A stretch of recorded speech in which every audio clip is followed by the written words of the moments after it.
Also really likes drinking wine. So, yes? Yeah. Okay. The boyfriend even stood up. Take my lady. Okay.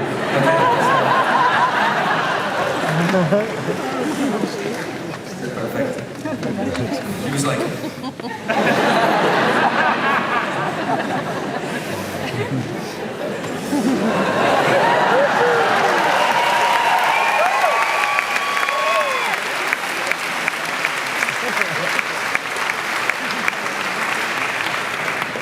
Don't talk to me. I don't know you yet. I never got to know your name. You got your own money. Don't tell me that. So one day, there was a guy and a girl running down the street out of the rain. And they ran and they ran and they ran.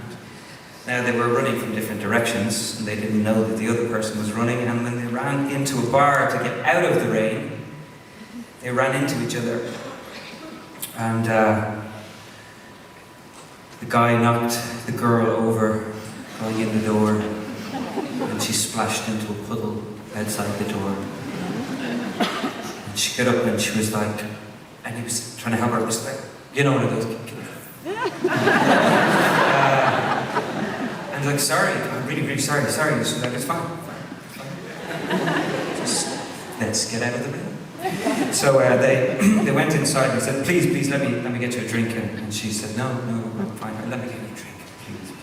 And eventually, anyway, she agreed to say, okay, I'll have a glass of red wine. He's like, great, I'll get you a glass of red wine. He ran up to the bar, ordered some wine. And a glass of wine, red wine.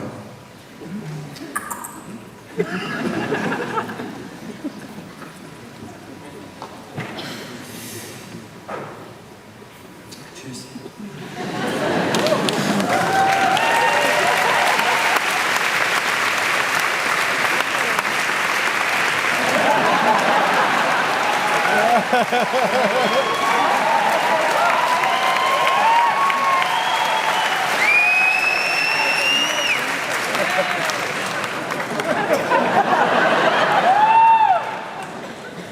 Anyway,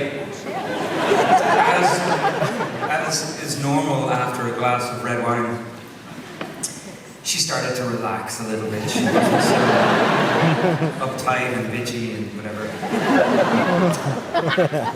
And actually, he kind of said, she's not a total cow. She's actually quite nice. Because at first he was like, God, what's wrong with her? It was an accident, you know, and his brain was like, but he, you know, he was trying to... And then after the wine, they were both kind of, they looked at each other and they kind of went, do you want another glass of wine? She was like, yeah, sure, you know, so they'd jolly up. And, cheers.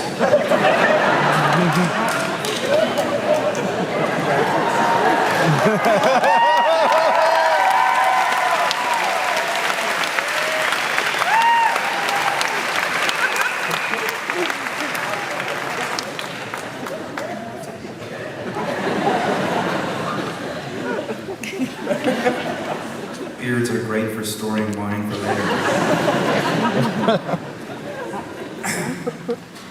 After the second glass of wine, we were actually getting on really well.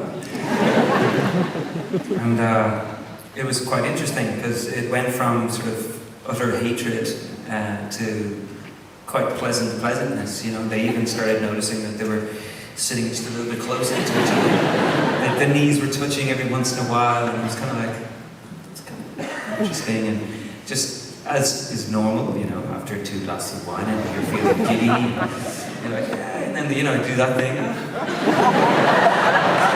Over the skin, chatting, and anyway, it was getting, you know, the bar was going to close, and so he's like, oh, you want another drink before the bar closes? I was like, yeah, sure, and they were talking away. And they realized that they were from the same place, and he thought, this is How come we never met each other before after all this time, you know, living just very close to each other? They said, I don't know. And it was kind of interesting anyway. He was kind of thinking, God, maybe this is somebody I was supposed to meet because, you know, and his brain started doing those silly things. And maybe it was the wine, but he noticed that it was getting, oh, sorry, let's drink.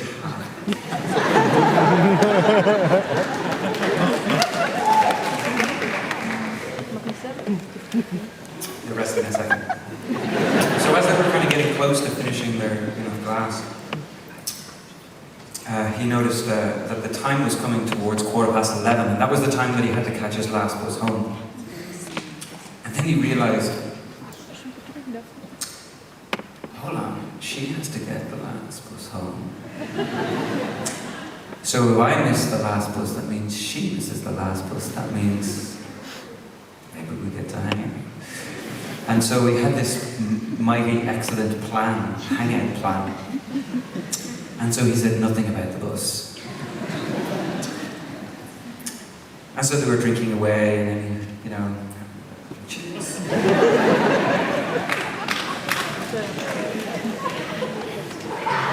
Just like a tiny little drinking away.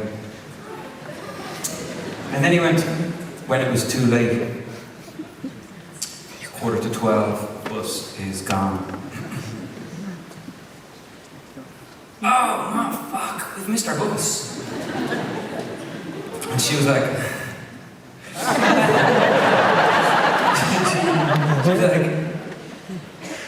oh no, I'm not getting my bus tonight. My boyfriend's picking me up at midnight.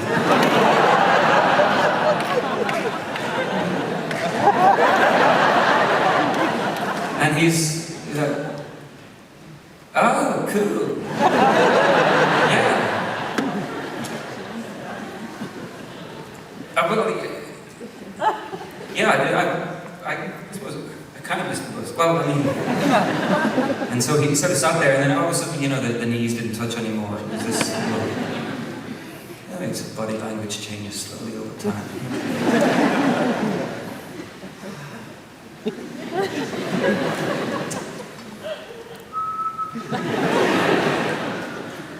Cafe, people were starting to leave, you know, it was closing down. People were packing up their stuff, and he was thinking, 20 kilometers walk in the feckin' rain because of your want.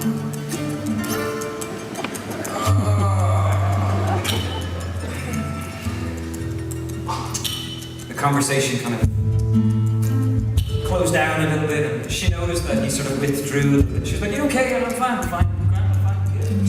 I think I'm just tired of the wine.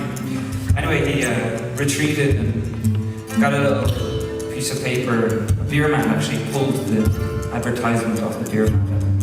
Took out a little pen and was kind of like wrote down the words, "Cheers, darling. Here's to you and your lover boy. Cheers, darling.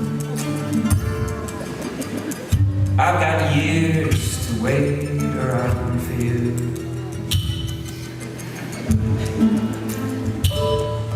Cheers, darling. I've got your wedding bell.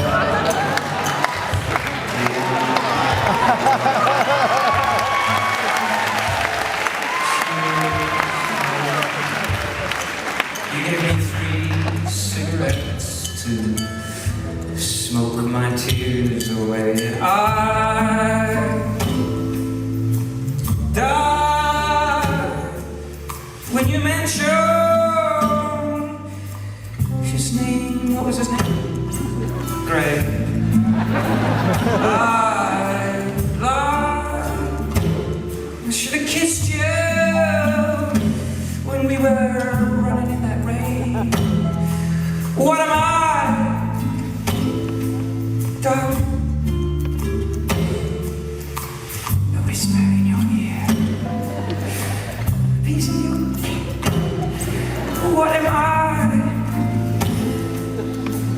No, darling, the boy you can fear, oh, your biggest mistake.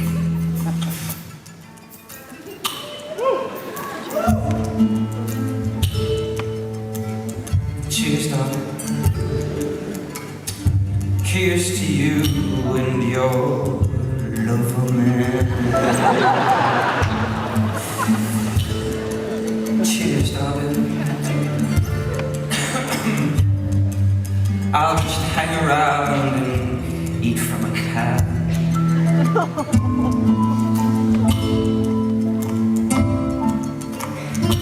Cheers, darling. I've got a ribbon of green for my little classical guitar. Cheers, darling. Cheers. I had a beauty queen to sit not very far from me, but I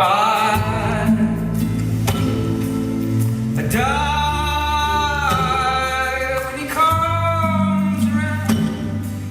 Greg, to take you home. But I am too shy. I should have kissed you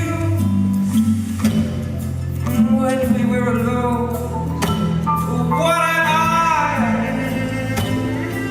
darling?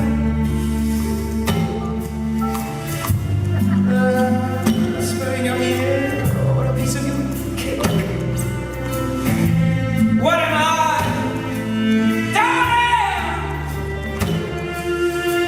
The boy you can fear, or your biggest.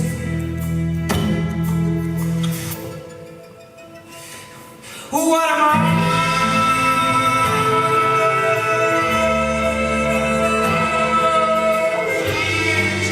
To you and your lover boy.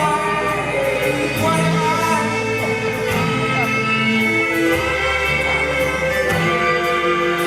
I've got years to wait around. Fear.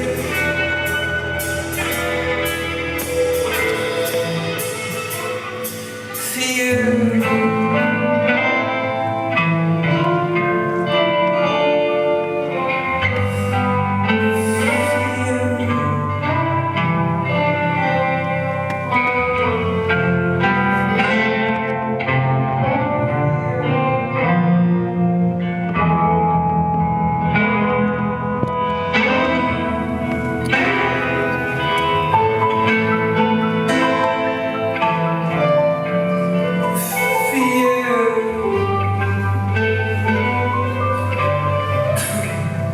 Well, it was really nice meeting you.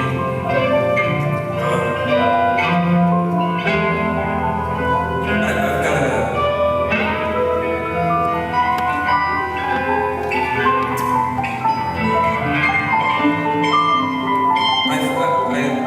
I know the guy who owns the bar, and I'm just gonna. We usually have a jam session and there's a whole lot of friends coming, but you'll miss it because, but you know, so have a nice evening with your boyfriend, and good night, and what was his name? Greg, yeah. Cool.